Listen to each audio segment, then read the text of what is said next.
পুরীর রথযাত্রায় বড় বিঘ্ন, গুন্ডিচা মন্দিরে প্রবল ভিড়ের চাপে পড়ে গেল ভগবান বলরামের বিগ্রহ। কি করে এমনটা ঘটলো এবং যে খবর আমরা পাচ্ছি এই বিগ্রহ পড়ে যাওয়ার ফলে অর্থাৎ বলরামের বিগ্রহ নিচে চাপা পড়ে আহত হয়েছেন বেশ কয়েকজন। ছবিটা একবার দেখুন এই মুহূর্তে দাঁড়িয়ে।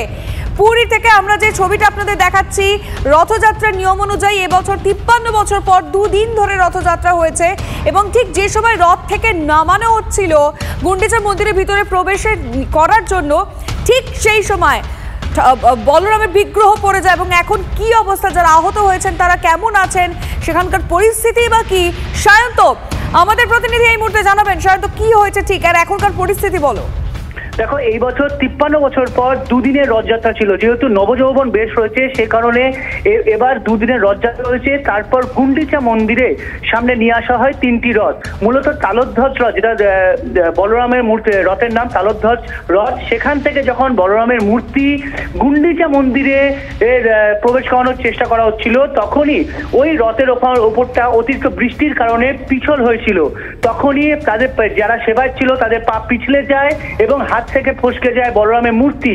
সেই সময় নিচে থাকা যারা সেবায়িত, যারা রথের নিচে ছিলেন, তাদের ওপর চাপা পড়ে বলরামের মূর্তিটি এবং তাতে 5 থেকে 7 জন গুরুতর জখম হয়েছে।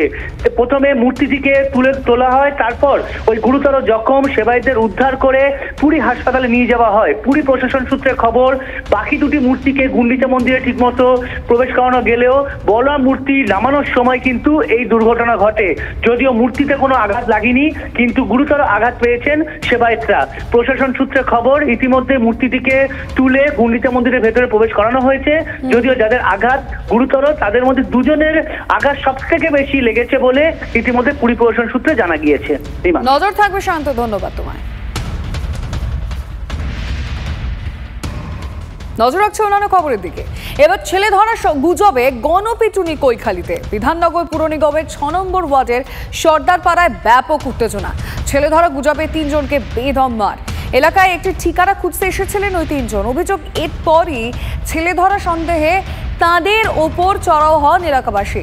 ঘটনাস্থলে পৌঁছে 3 জনকে উদ্ধার করে এয়ারপোর্ট থানার পুলিশ। আক্রান্ত 3 জনকে উদ্ধারে নিয়ে গেলে পুলিশকে ঘিরেও বিক্ষোভ দেখায় এলাকাবাসী। পুলিশের সঙ্গে ধস্তাধস্তি, গাড়িতে ধাক্কাধাক্কির অভিযোগ স্থানীয় বাসিন্দাদের বিরুদ্ধে। গুজব রটনার পিছনে কে বা কারা রয়েছে তা জানতে তদন্ত শুরু করেছে এয়ারপোর্ট থানার পুলিশ। আর এই মুহূর্তে দাঁড়িয়ে অত্যন্ত গুরুত্বপূর্ণ খবর, একটার পর একটা গণপিটুনির খবর যেখানে আসছে, বারবার প্রশাসনের তরফ থেকে চেষ্টা করা হচ্ছে সাবধান করার, কোনো রকম কোনো গুজবে কান না দেওয়া। সেখানে দাঁড়িয়ে বিধাননগর পুর নিগমের 6 নম্বর ওয়ার্ডে এরকম একটা ঘটনা কি করে ঘটলো। ছেলে ধরা গুজবে 3 জনকে বেদম মারধর করা হয়। এলাকায় একটি ঠিকানা খুঁজতে এসেছিলেন এই 3 জন। তারপরে কেন হঠাৎ করে সন্দেহ, তারপরে কেনই বা আইন নিজের হাতে তুলে নিলেন স্থানীয়রা, কি পরিস্থিতি? আজিজ আমাদের প্রতিনিধি এই মুহূর্তে রয়েছেন আমাদের সঙ্গে সরাসরি। আজিজ, ঠিক কি ঘটেছে এবং এখন পুলিশ কি ব্যবস্থা নিয়েছে সেখানে? দেখো, একেবারেই এই যে সর্দারপাড়া, কৈখালির 6 নম্বর পৌর নিগমের সর্দারপাড়া, সেখানে 3 ব্যক্তি তারা প্রবেশ করে, তারা ঢুকে পড়ে, পথ হারিয়ে ঢুকে পড়ে। তারা একটি ঠিকানা খুঁজছিল এবং তারপর চন্দন সর্দার নামে এক ব্যক্তি, তার বাড়িতে তারা প্রবেশ করে ফেলে এবং সেখান থেকে তারা জানলা থেকে নাকি একটি বাচ্চা ছেলে, 7 বছরের বাচ্চা ছেলে, তাকে ডাক দেয়।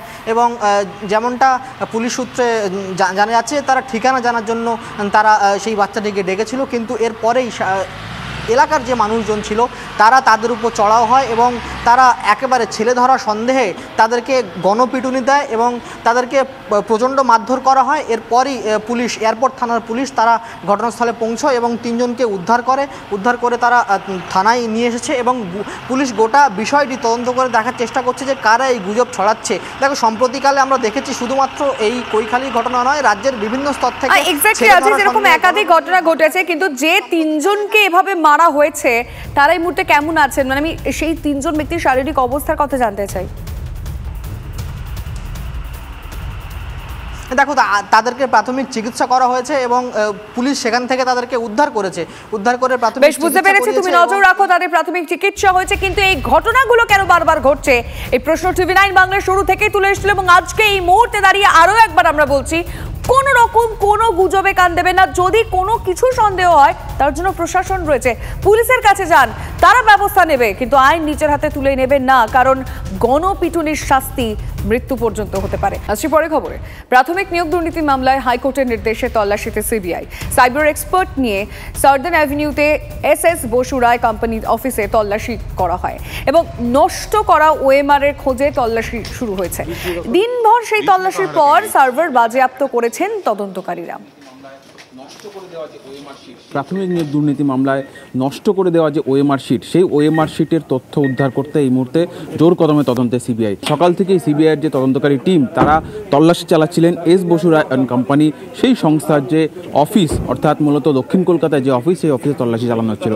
প্রায় 7 ঘন্টা তল্লাশি এবং তল্লাশির পর তারা সার্ভার সংগ্রহ করলেন এবং এই সার্ভার সংগ্রহ করে নিয়ে যাওয়ার পর এই সার্ভার থেকে তারা ডেটা উদ্ধার করার চেষ্টা করবে যে সেই প্রাথমিকের যে সমস্ত ওএমআর শিট, যে ওএমআর শিট রক্ষণাবেক্ষণের দায়িত্বে ছিল এই এস বসু রায় কোম্পানি, সেই সংস্থা যে ওএমআর শিটের যে ডিজিটাল ডেটা, সেই ডিজিটাল ডেটা তারা নষ্ট করে দিয়েছে কিনা। অর্থাৎ প্রাথমিকভাবে তারা সার্ভার সংগ্রহ করে নিয়ে গেলেন এবং সেই সার্ভার থেকে কি করে ডেটা উদ্ধার করা যায় সেই কাজে এবার কোনো নামী তথ্য প্রযুক্তি সংস্থাকে তারা নিয়োগ করবেন, যাতে সেখান থেকে এই ডিজিটাল ডেটা উদ্ধার করা যায়। ক্যামেরা কুণালের সঙ্গে সুজয়, TV9 বাংলা, কলকাতা। নিয়োগ দুর্নীতি মামলায় 10 অভিযুক্তের জামিন মঞ্জুর করল আদালত। নবম দশমের নিয়োগ দুর্নীতি মামলায় চার্জশিটে নাম থাকা 10 জন অভিযুক্তকে সমন পাঠিয়েছিল ইডি আদালত। আদালতের সমন পেয়ে 10 জন হাজিরা দেয়, আর এদের মধ্যে পার্থ ঘনিষ্ঠ সমরজিৎ আচার্য এসপি সিনহার স্ত্রীও ছিলেন।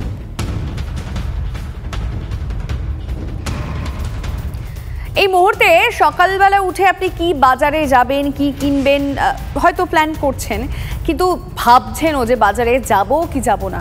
সত্যি মানুষ এখন ভয় পাচ্ছে বাজারে যেতে, কারণ শাক সবজি সহ বিভিন্ন নিত্য প্রয়োজনীয় দ্রব্যের মূল্য বৃদ্ধি এমন জায়গায় পৌঁছেছে, সে কারণে দেখুন সাধারণ মানুষ ভাবছে মুখ্যমন্ত্রী কি চুপ করে থাকবেন?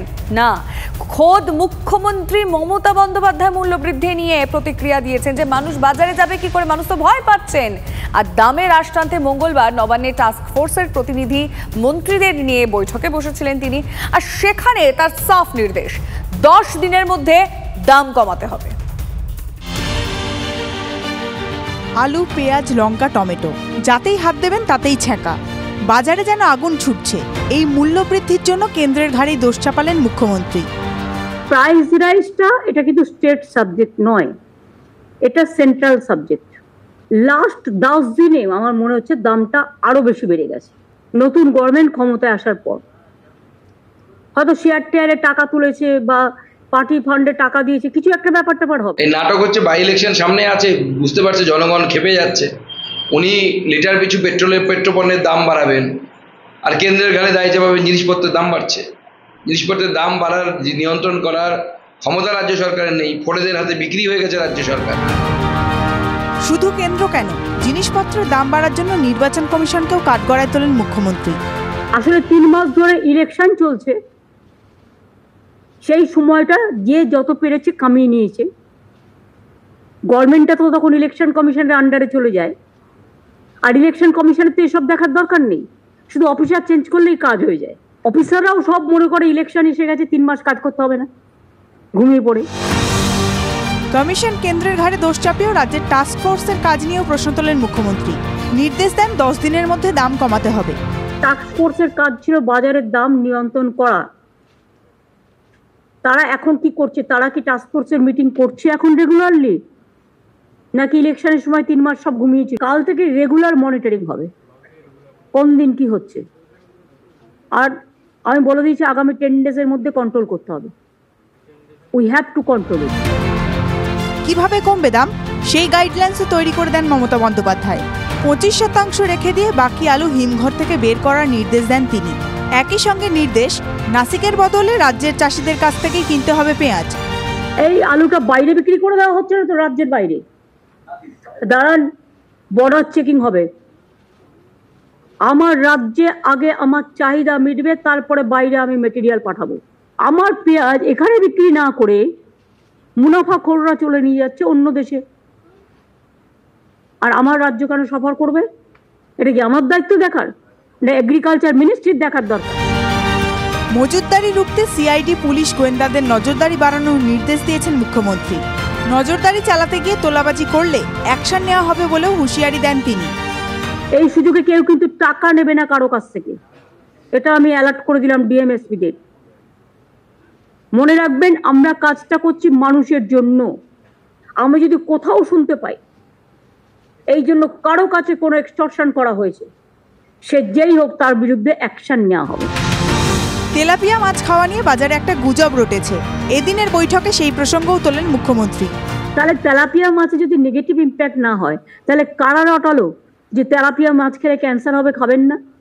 এবার আমিও তো তাই জানি, তাহলে আমিও ভুল জানি। যারা রটিয়েছে চালাকি করে, এর মধ্যে নিশ্চয়ই কোনো একটা দুষ্টু চক্র কাজ করেছে।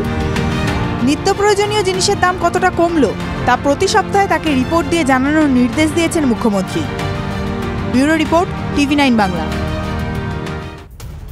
হাওড়ার পুরো পরিষেবা নিয়ে ক্ষোভ প্রকাশ করেছিলেন মুখ্যমন্ত্রী, আর এরপরই এলাকার পুরো পরিষেবার হাল ধরতে পদক্ষেপ।